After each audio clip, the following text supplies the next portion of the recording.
Andy, Friday on Keys and Grey, I mentioned to you it was officially Groundhog Day. Yes. Well, I think tonight, unofficially, is Groundhog Day. You've seen this before then?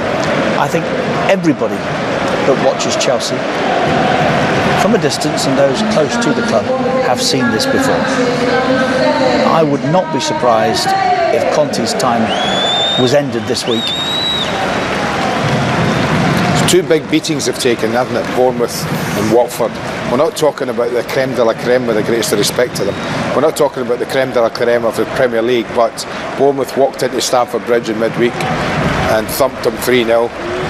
Watford, listen, I know 10 men, but listen, you're talking Chelsea, and with the quality they have, they should be able to absorb Did you see a team tonight playing with the appetite, the energy and the belief that you saw last year when they were on their way to the title? No, I didn't tonight. Have you seen in recent weeks a Chelsea team playing with that belief and appetite and enthusiasm? No, I didn't on Wednesday. You see, this could yet be a good season, but will it be? Well, if things don't change. Listen, I mean, Jean knows this club better than you and I do, but from what I've seen in the last couple of games, we've said it, and everyone's said it, there's something not right there. And sadly for Chelsea, it's like the same old problem. It was the same with Villas-Boas when he went in. He didn't last long, but you could tell it was not right there. The players were not having him at all. They played, whatever anyone says, they played Josie out. No doubt in my mind they played Josie out. You don't win the title, finish 10th because you don't like the manager and win the title the next year. That's not right. So they played Josie out, and they could, if they want, play Conte out. But I just think that Antonio hasn't helped himself. I think from day one this season, he's been unhappy. He's not liked what's been happening in the transfer market. He's felt he's been left short, although they spent over 100 million and they strengthened at centre-back and in midfield and up front. So he's not been happy with what he's had, and I think sometimes that transmits to your players. I don't know. Sometimes it does. I think in the modern game more so than ever. In my time, it wouldn't bother you who was coach. You played for the club, and that was it. But it's different now, I think, and players will down tools occasionally. That wasn't a Chelsea performance I'm used to seeing, I have to say. We'll get Gianfranco's thoughts on the match that we've watched tonight when we come back. Watford 4, Chelsea 1. Gianfranco, come back. Tough one. 4-1 final score. Let's get back and hear from two of their heroes tonight. Guys, well played, incredible night. Gerard, was that a more or less perfect performance that has given you an incredible result?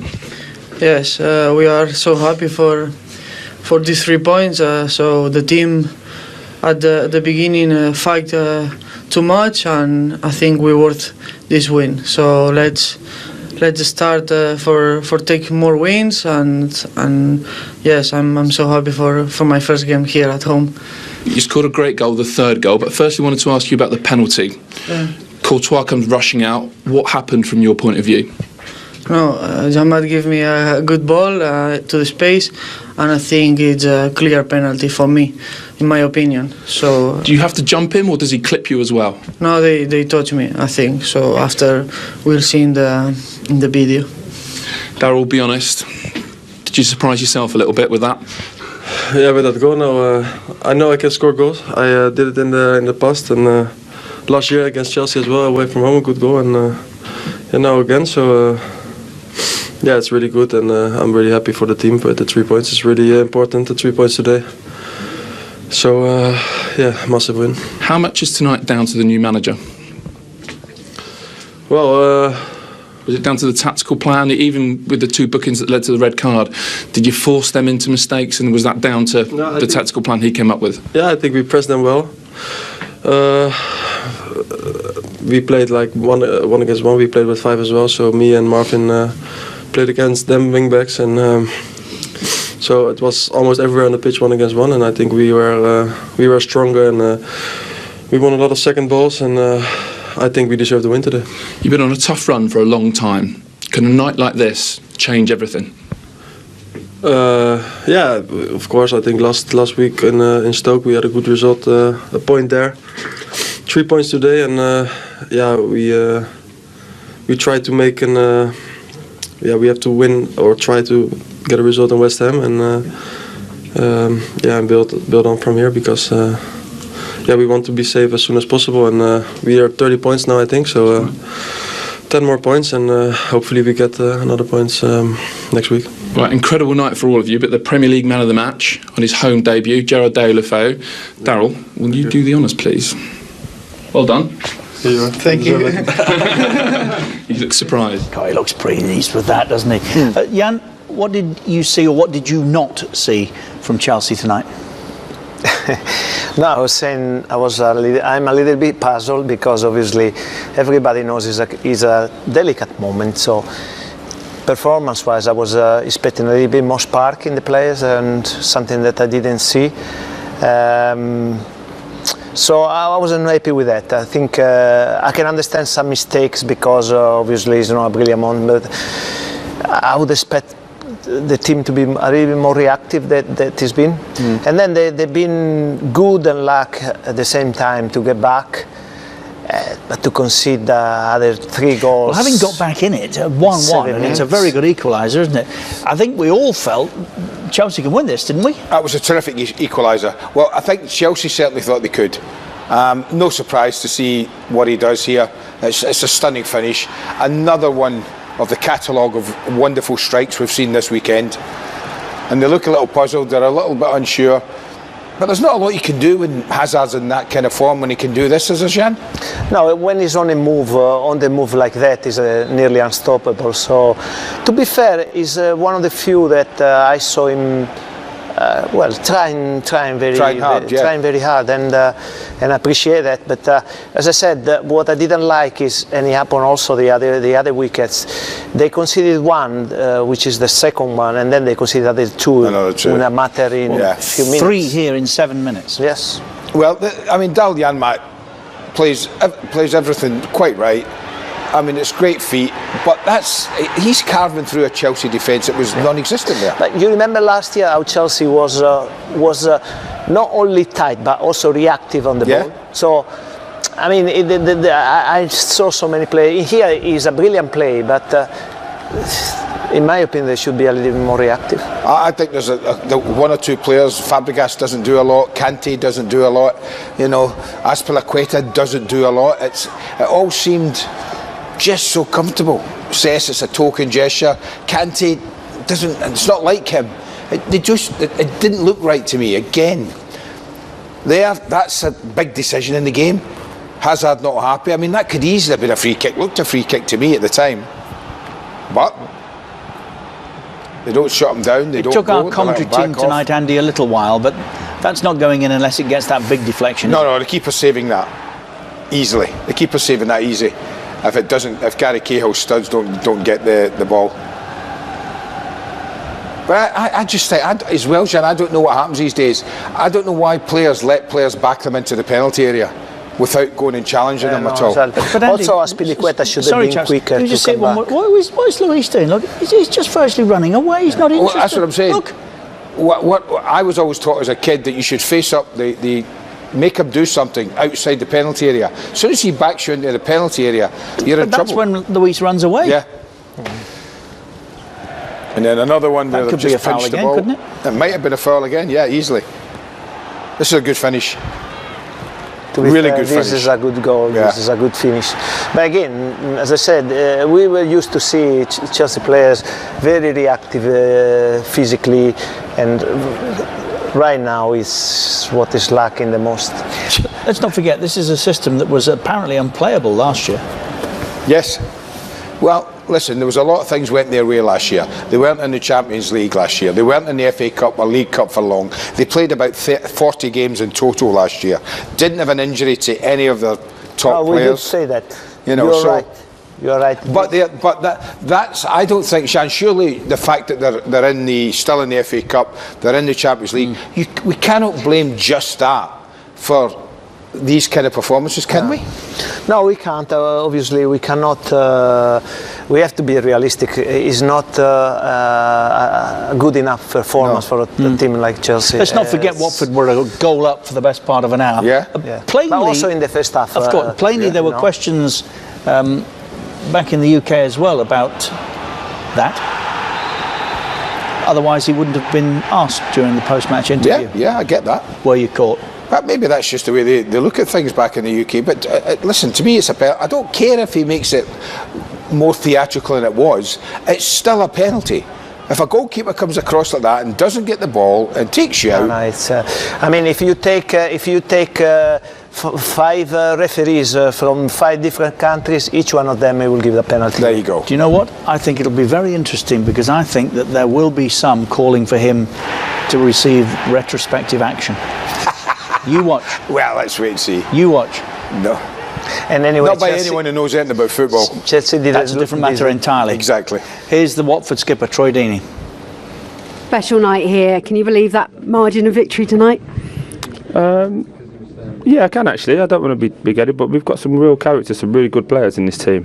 We've been struck by a massive injury crisis at the moment, but we've freshened it up in January. Obviously, a new manager as well. Obviously, brings people that haven't really been in the fold. They're back in now, and everyone's grafting again. Are you a bit surprised though, with Chelsea having been beaten 3-0 by Bournemouth, that they didn't come out that strong? They were half-paced in those opening 20 minutes. You know what, I don't really want to speak about Chelsea. I think that was more about us, the way we set up. We let them have the ball and tried to hit on the counter-attack, and I think we did that very well. Obviously I should have scored as well from the corner, just remembered that actually. We had chances in the first half to be coming in more than 1-0 up, and I think they only had one shot really in anger in the first half, and then maybe again in the second half. So it's a great result from us, great character, great determination because obviously we could have bottled it, with being 1-1 and the way we've been playing of late as well. So fair play to the boys. That penalty deserved? What?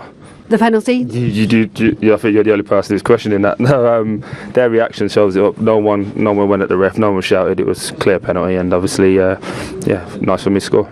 Very nice penalty to get from yourself, and the celebration. Something to prove there? Yeah, everyone knows I'm an emotional character, so. In the last couple of weeks, obviously, with transfer speculation and stuff like that, and obviously the team not playing well, people have aimed their anger at me, which is fine, but also expect a little bit back when I'm doing well. So that was just my way of saying I'm still here. And a very, very strong fight. 3 goals in 7 minutes to close it off, and a goal from your home debutant. Yeah, 3 very good goals as well. Great finishes, but again, great shows of character, because we could have easily just sat back in and tried to hold on for the 1-1, and a point at the start I think everybody would have said was great. We got the win. 3 great goals, and try and build on that now going into West Ham next week. Thank you very much. Thank you for your time.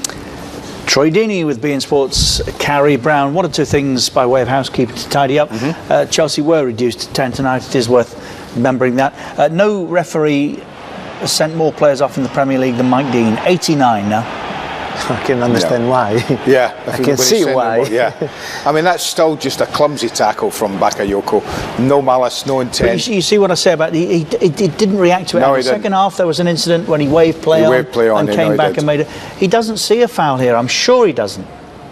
No, because there isn't really a tackle. Bakayoko kind of falls into, the ankle gets trapped underneath here, and that's where the pain came for Kapui. It wasn't like and as soon as that arm goes up and he starts screaming, Mike Dean blows his whistle. No way near. He couldn't wait, could he? No, he couldn't wait. I think it's. Yeah, I don't like. He couldn't wait. I don't like it. When you talk about game management, that's a complete lack of game management for me. That's a nonsense if you send off someone for that. Now, everyone might say, well, it could have been a yellow. It could have, would have, but it's a second yellow card. And I don't care what anyone says either. Referees treat second yellow cards differently. They do. Because they know they have to send the player off. Mike Dean doesn't. No. He's like a scattergun effect. Let's get all the cards I can out and send them off. Antonio, did everything go against you tonight, or were your team just not at their level? No, I think our performance was very bad from the start. From the start, I think that we didn't start in the right way, and we lose a lot of dangerous ball.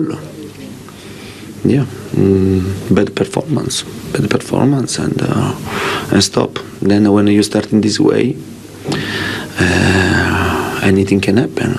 In fact, a red card after 2 yellow card in few minutes, and yeah, but our start was very poor. Can you explain why, after Bournemouth, there was another bad performance tonight? Is there something broken with this team at the moment? For sure, it's a difficult moment. This, and when you lose 3-0 against Bournemouth and then against Watford, I repeat, I tried to warn everyone about the difficulty of our path and the difficulty in the league to find a place in Champions League. But now we are facing a lot of difficulty, and you can see that we performed very bad. And but maybe I made the mistakes. I made the mistakes in the start 11 today. Yeah. What mistakes? No, but my choices was very poor, I think. What choices were poor? Yeah, but what choice? What question? The start 11. I'm talking about the start 11, and you continue to ask me. But you said you got something wrong. I'm saying, can you tell us what you got wrong or not? Maybe the start 11 was wrong. Yeah, because our start was very poor, and it was very difficult to change something tonight.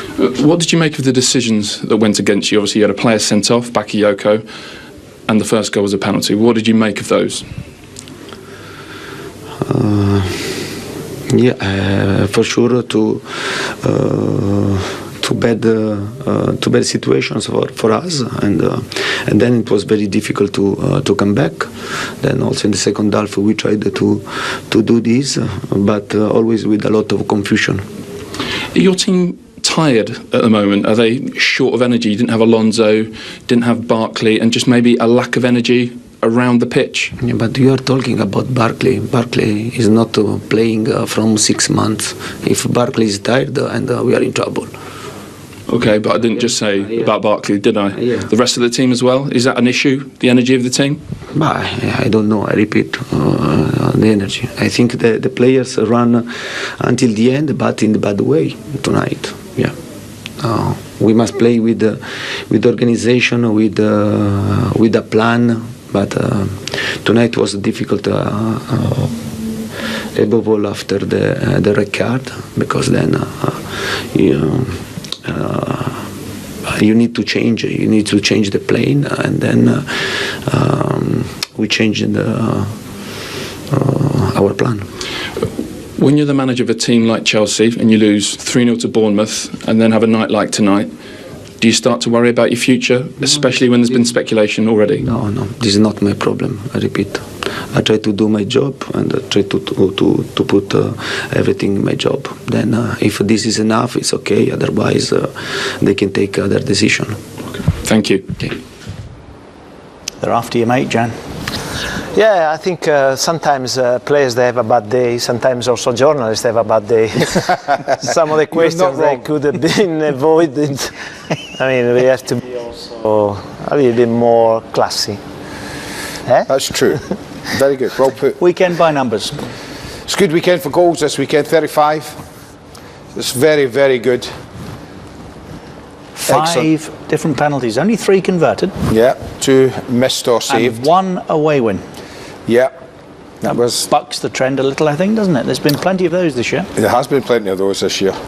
We've got FA Cup football Tuesday and Wednesday of this week. Channel choices to the right-hand side. Swansea play Notts County Tuesday night. And on Wednesday, Newport County go to Wembley to play Tottenham Hotspur. Good luck. Big thanks to Gianfranco Zola for making the effort.